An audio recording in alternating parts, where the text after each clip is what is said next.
Hi, everybody. Welcome to the latest episode of the Stephen and Oliver Show. We've got a really meaty and topical one today, and it's very simply titled AI versus Emotional Intelligence.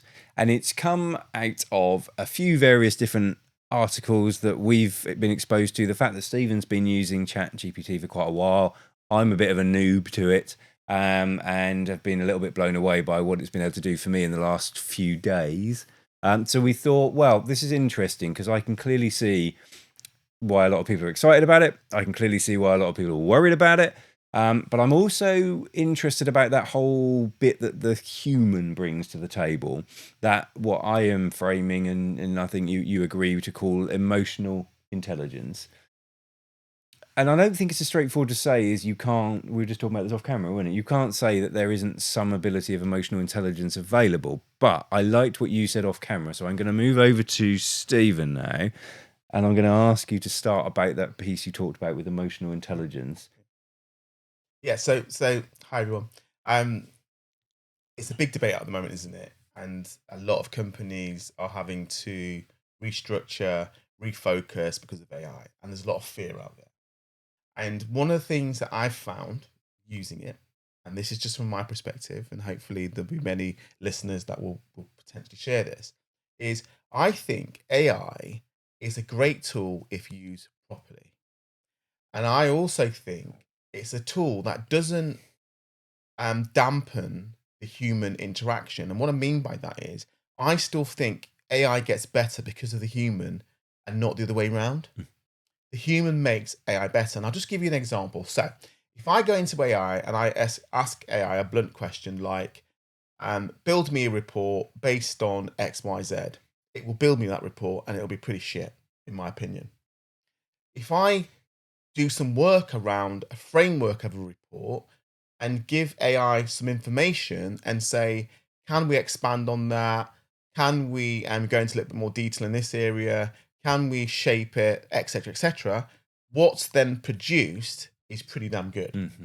So, in my opinion, I think it's more around how we use AI and that we shouldn't be afraid of it. And we should understand that the emotional intelligence bit is needed to get the best end result.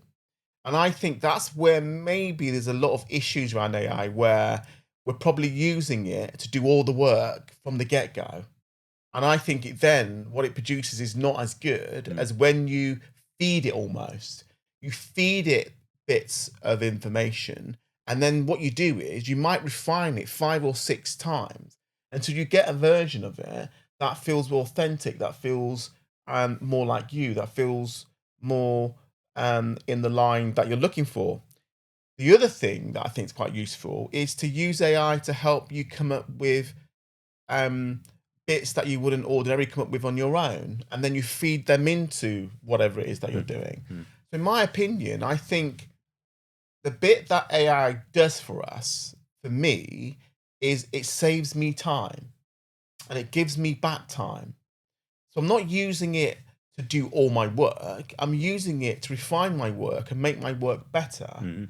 Where if I was doing that, I could still get to that result, but it would just take me so much longer. Yep. So it allows me to have more time to do other things. And I'm not ashamed of that at all. I think where we also come under huge issues, where I've talked, especially in the media business, when I'm talking to people within media and they're saying to me, oh, there's, I'm having to reduce my cost, I'm having to do things differently, I'm having to reduce headcount, etc.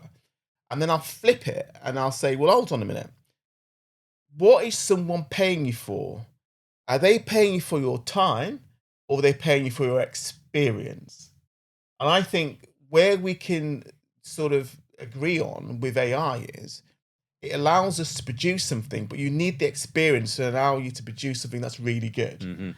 And rather than you build it, billing people the old fashioned way by the hour, you start to realize that you're billing them for your time being used, but you're billing them for the experience that you have in delivering that thing or whatever it is.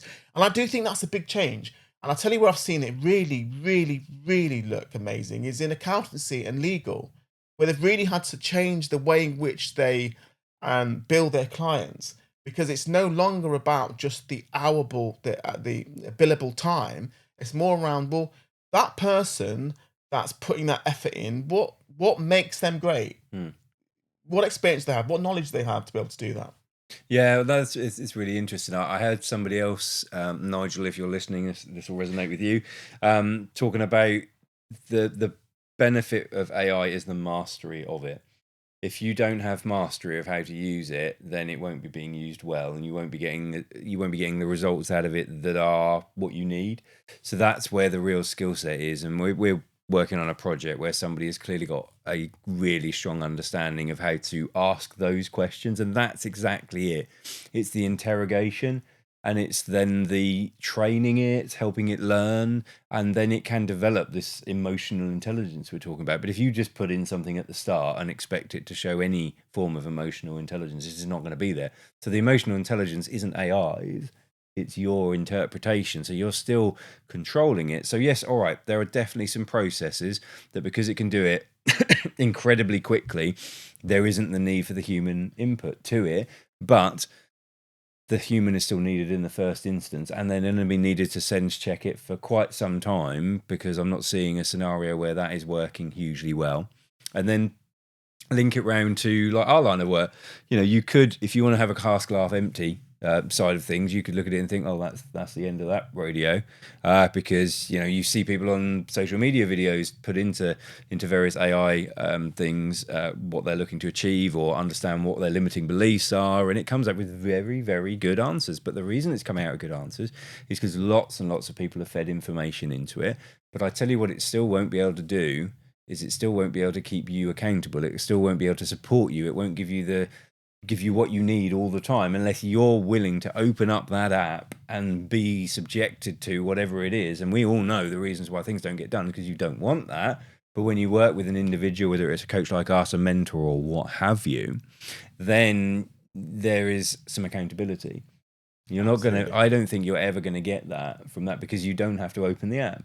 You can turn off the notifications. So yeah, I've seen it firsthand. What they can produce up front is incredible. Absolutely. The personal profiling, amazing. The recommendations for things you need to do, brilliant. The ability to beat you into doing it, non-existent. Not going to happen, because you just turn the notifications off. And delivery, and sorry to cut across, but I'm loving this. This is my bag. It's the delivery. AI is never going to be able to deliver it in a way that's tonal, in a way that has emotional intelligence, in a way that has warmth, understanding, context, all these different things. So I'm smiling because we're good. Yeah, right? We're good. Yeah. But my point is, I do think some people are really putting themselves under enormous amounts of pressure with this one, and really struggling with, well, how can we justify these fees? And I'm saying, well, actually, you can justify the fees based on experience and knowledge and what you're having to do. It's almost like AI is the lump of clay. You are the person that's able to take that lump of clay and make it into something. You do love a metaphor, don't you? Very good. Yeah. And I think if you think about it that way, you then develop. You would do the clay's there, but we're going to do a mug. You develop the shape of the mug. You develop the handle. You can design it. You can put all of that in, and that's I know this podcast is going to hit some people quite hard, because there's some people out there that are going, my business is under threat. I've had to downsize, and I've seen it. We've seen it here in Norfolk. Businesses having to downsize hugely because of AI. Yep.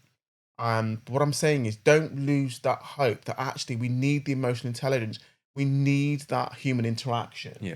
And maybe we've gone about it the wrong way. And I think it's now thinking, right, how do we make this part of our life? Because there's generations that don't know anything else. Yeah. And this is, we've talked about this before, when we talked about the different generations now working in the same office space. We get to the same place. How we get there might be different. I think what AI allows us to do is to get to the end destination, but just get there in a slightly different way. And that's okay. Yeah, I think, the thing that keeps coming up in various articles and podcasts and so forth is the Industrial Revolution, isn't it? That Yeah. it's the next Industrial Revolution. And sure enough, the person, or maybe the combustion engine might be another one. You know, let's take it off the Industrial Revolution and just talk about the combustion engine specifically. And those people who are horse and cart, it's like, oh, that'll never happen. Cars. You know, so if you're going to be there burying your head in the sand like an emu, then it's probably going to come and bite you. It absolutely is. I saw an article recently about a post on LinkedIn where someone was desperately looking for work. I believe their expertise was in copywriting, something along those lines. And everybody was trying to support this person, but they reposted about 2 months later saying they'd had no real joy and they were getting worried. And one CEO of a company came in and said, I'm going to do what no one else has done for you. And I'm going to tell you that there is no jobs out there for a reason, because people like me aren't hiring you anymore, because part of what you're offering is available through AI. But what you have is an aptitude, a skill, an ability to grasp language. He says you're coming at it all wrong because you're looking to survive in a world that doesn't exist in the same way it did. But if you were the person influencing the output, then, you know, because most people go into, like you said, will go into ChatGPT and ask it to write something and it won't be very good. So steer that conversation. Stop looking to be a person who's going to go out there, be spoken to, produce an article and write it. Those days are probably gone. But influencing how the AI tones its conversation, writes its stuff, giving it, I don't know, some form of feeling of emotional intelligence or the style, the tone and so forth, that can be you. And it was a really interesting point that this guy, the CEO, had gone in there and just said, I wish I could remember his name, but he basically cut through all the crap where this guy had lots of, are you all right, huh? No, you'll be fine, son. And he's like, no, you won't. Because if you're going out there looking for the job that you just got made redundant for, there's a reason you got made redundant for it. And I'm not going to sugarcoat it for you, but you're not dead.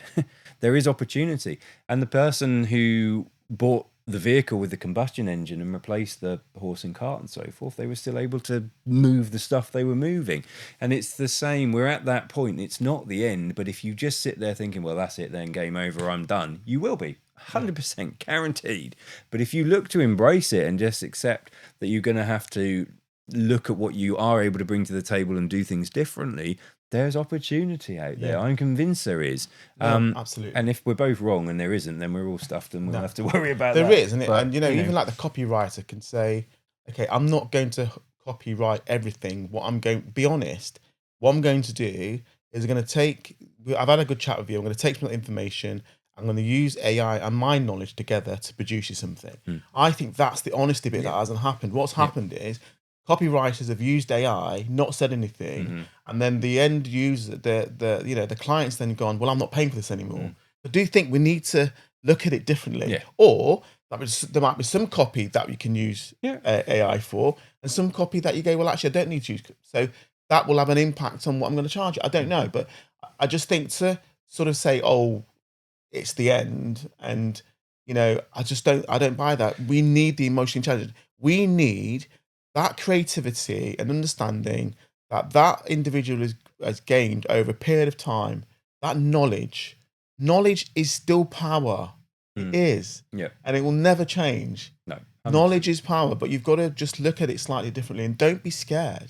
But it's really, it's easy for us to say don't be scared, isn't it? And I can understand why you would be. If you consume media, there's a reason to be fearful. If you hear other people and don't experience it yourself, I'm hearing lots of people who are scared about AI. I've got members of a family who've never been near AI, and they're talking about how scary it is. Well, you don't. Of course, it is. You have no idea what you're talking. So you're just taking the negative stuff from other people. So if you're not using one of these AI platforms and you're scared about it, have a word with yourself and hop on, because they are incredibly easy to use. So that would be my second thing, is go and find out if it really is the end of the world, because I think you'll be pleasantly surprised and amazed, because I am. I'm not finding it a negative experience at all. I was saying to Stephen off camera, when I first started to use ChatGPT in the early days, it was awful. I hated it and I stopped. And as a result of it, I've just not gone back into it. But because it was something was shown to me just a matter of weeks ago, I've been like, okay, this is different. This is different. And now I've gone in and looked at it, and it's blown my mind. It really has. It's incredibly impressive. But for me, it's not scared me. It's made me rethink life a little bit, and there's definitely going to be some change coming, but it's now immediately, well, what can you do with it? But I'm still absolutely adamant that certainly for quite some period of time, because one of the things about AI is speed, but I think for quite considerable time, emotional intelligence and the human influence and input is still absolutely integral to what that looks like. And I don't think that's going to go anywhere anytime soon. Plus, also, I think people by people. Yep. So there's still going to be that. So please, I think really all we're asking for here is if you're worried about it, don't ignore your gut. There's a reason to be, but explore it. Find out. Don't listen to what other people are saying. Don't swallow the crap that, oh, it's the end of the world and la la la la, we're all done for. Look at it differently. Consider how it might work. I mean, you talked about the law profession. On paper, they're stuffed, aren't they? Because law is all written in books. And therefore, AI agents should be able to interpret that really, really quickly. However, navigating through that as a human being, you're still going to need somebody, but you are going to need to be bloody good at what you know, but also how you communicate with human beings and how you engage and add value. Absolutely. That's where it'll come. If you're just turning up and you're saying you're going to charge by the hour and all you're doing is a slower version of what AI can do, well, then I'm sorry, that gig probably is up. But what you offer as a human, speaking to another human about their pain that they're going through, if it's to do with a family, or if you're litigation and it's to do with business relationships and so forth, nothing AI can do about that. Yes, it can highlight the contractual obligations in the room, but whether you're willing to accept or not accept, nothing AI can do about that, in my humble opinion. Would you agree? No, I agree with you on that one. Yeah. And the thing which we'll save for another day, because we're coming to the end of this podcast, that we need to understand the power that we have as human beings is our power to storytell. And that is where I think we have the opportunity to really showcase what we can do as humans versus AI. And that's the storytelling, because that's how you grab people's attention. That's how you engage with people. That's how you get people to go from one end to the other end, to follow you, and all of those things. But we'll save that for another day, storytelling. But I think it's such a prevalent topic at the moment. And I see some people in some serious pain. I've seen some companies have to restructure. I've seen some companies, have to let real talent go. Some of that through panic, but some of that because the end user's gone, hold on a minute, I'm not paying for that service anymore. And I think we need to look at things slightly differently, but not underestimate the power of the human and the power of that emotional intelligent bit, which is crucial to making sure AI works effectively. No, I absolutely concur with that. And as always, if you disagree or would like to have a chat about it or have some views, you know where Stephen or I am, and we always encourage people to have a chat with us. And as we've started to mention now as well, if there's any particular topics that you'd like us to cover, then of course do. We're looking to focus more on some more current events, so stuff that will not be evergreen so much now, but will actually be time relevant. So we want to pick up on current affairs as much as we can. And what you'll also start noticing as well is we're replaying some of our older episodes as well as we sort of move towards a bi-weekly podcast episodes, because we don't want to bore you guys to tears and be talking about the same old. So we feel like the first 24 episodes of the series that have gone before have been really, really good. Now we want to make sure that we're answering your questions. I think that's fair, isn't it? So let us know if there's a topic you would like us to speak about. If there's someone you'd like us to invite on as a guest, as we've started to do that, then by all means do. But we would like to be offering as much value as possible. So do reach out to us if you have any ideas or something you want to challenge us on. So until the next one, bye-bye.